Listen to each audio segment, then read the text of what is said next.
हरि बोल भक्तों, जय श्री कृष्ण। ओम नमो भगवते वासुदेवाय नमः। जय पुरुषोत्तम मास की। भक्तों, पुरुषोत्तम मास महात्म्य की इस पावन श्रृंखला में आपका एक बार फिर से स्वागत है। अब तक हमने इस दिव्य कथा के कई अद्भुत रहस्य सुने। कैसे मलमास दुखी होकर भगवान के पास पहुंचा, कैसे भगवान विष्णु उसे लेकर गोलोक गए और कैसे भगवान श्री कृष्ण ने उस उपेक्षित मास पर अपनी कृपा बरसाई। लेकिन भक्तों, आज का 7वां अध्याय सबसे विशेष और भावुक अध्यायों में से एक है, क्योंकि आज हम जानेंगे कैसे भगवान श्री कृष्ण ने मलमास को अपना नाम पुरुषोत्तम नाम देकर उसे सभी मासों में श्रेष्ठ बना दिया। कैसे इस मास की पूजा करने वाले भक्तों को भगवान ने स्वयं गोलोक का वचन दिया और क्यों यह मास साधारण नहीं बल्कि मोक्ष देने वाला दिव्य काल माना गया है। आज की यह कथा आपके मन में भक्ति, श्रद्धा और भगवान के प्रति प्रेम को और भी गहरा कर देगी। तो भक्तों, कथा को अंत तक श्रद्धा से अवश्य सुनिएगा। और यदि आप भी भगवान श्री हरि और पुरुषोत्तम मास की ऐसी दिव्य कथाएं सुनना पसंद करते हैं तो अभी हमारे चैनल महाकाल कन्या को सब्सक्राइब जरूर कर लीजिए। चलिए श्रवण करते हैं पुरुषोत्तम मास महात्म्य का अध्याय 7वां। श्री गणेशाय नमः। श्री कृष्ण का अधिमास को अपना पुरुषोत्तम स्वरूप देना। सूत जी बोले, हे तपोधन, आप लोगों ने जो प्रश्न किया है वही प्रश्न ऋषिवर नारद जी ने नारायण से किया था। नारायण ने नारद जी से जो कहा था वही मैं आप लोगों से कहता हूँ। नारद जी बोले, हे बद्रीपते, जब विष्णु अधिक मास के अपार दुख कहकर चुप हो गए तब भगवान श्री कृष्ण ने क्या कहा सो आप कहो।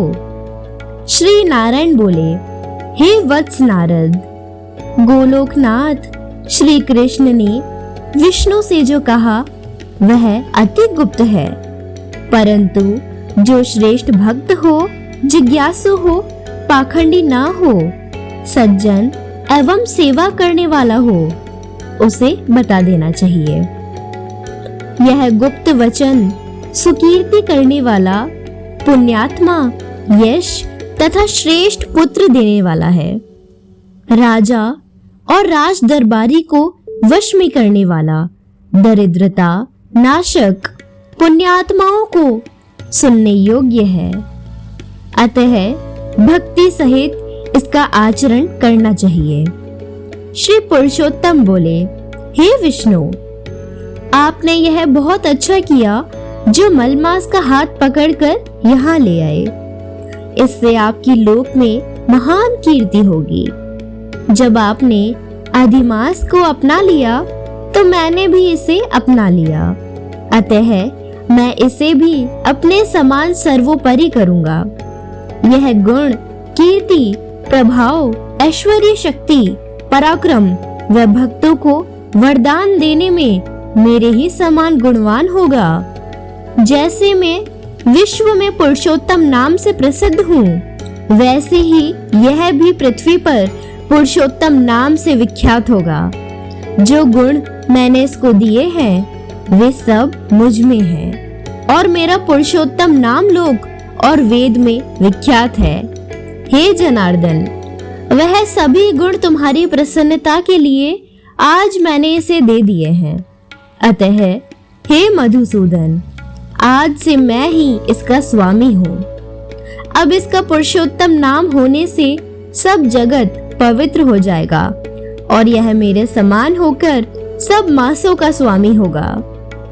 अब यह जगत पूज्य और विश्व वंदनीय होगा। इसकी जो लोग पूजा, व्रत, आराधना करेंगे उनके सब दुख दरिद्र नाश हो जाएंगे।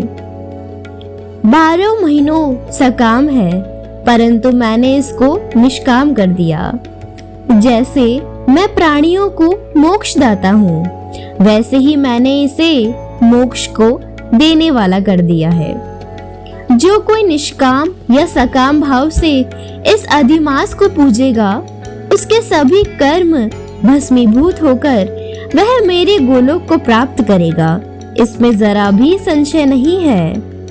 जिस परम पद की प्राप्ति को बड़े बड़े भाग्यशाली यति, ब्रह्मचारी, महात्मा लोग निराहार रहकर दृढ़ व्रत करके कठोर तप करते हैं और फल पत्र वायु का आहार करते हैं तथा काम, क्रोध, लोभ, मद, मोह, ईर्ष्या आदि को त्याग कर जितेंद्रिय हो वर्षा, जाड़े और प्रचंड धूप को खुले में सहन करते हैं, ऐसे महात्मा लोग भी हे गरुड़ध्वज विष्णु मेरे परम पद को नहीं पाते।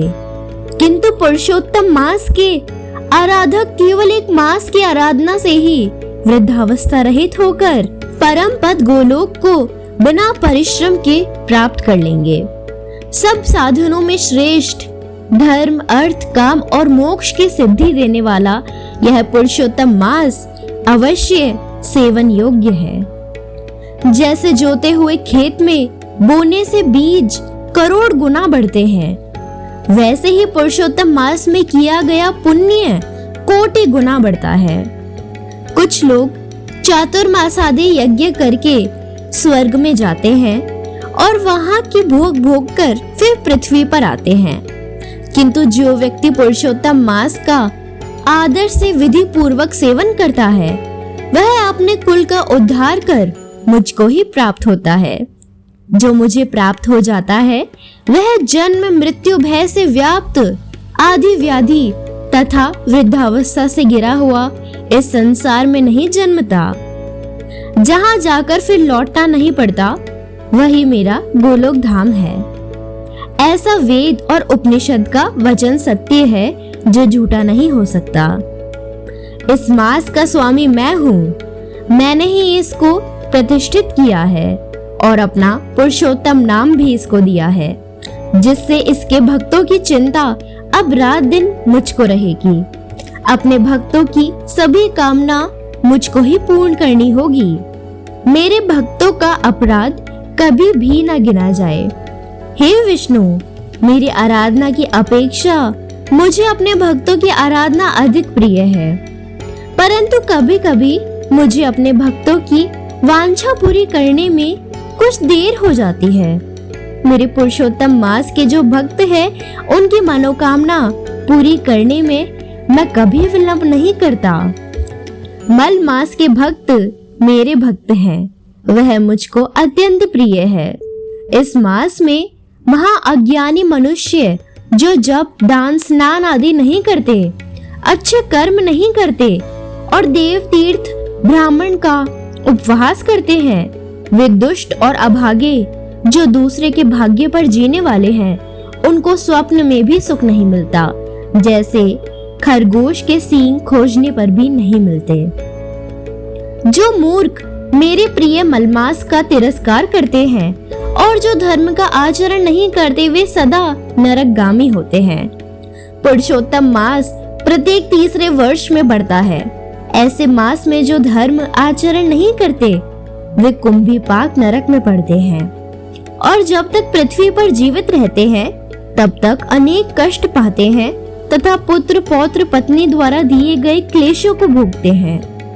जो सुहागिन स्त्रियां पुत्र सुख और अपने सौभाग्य की कामना से पुरुषोत्तम मास में स्नान, दान, पूजा पाठ आदि करेगी, उनको मैं सौभाग्य, संपत्ति, विविध सुख एवं पुत्र आदि देता रहूंगा। और जो स्त्रियां मेरा मास व्यर्थ निकाल देगी तो मैं उनके प्रतिकूल हो जाऊंगा, जिससे उन्हें ना तो पति का ही सुख मिलेगा और भाई, पुत्र, संपत्ति आदि का सुख तो स्वप्न में भी नहीं मिलेगा।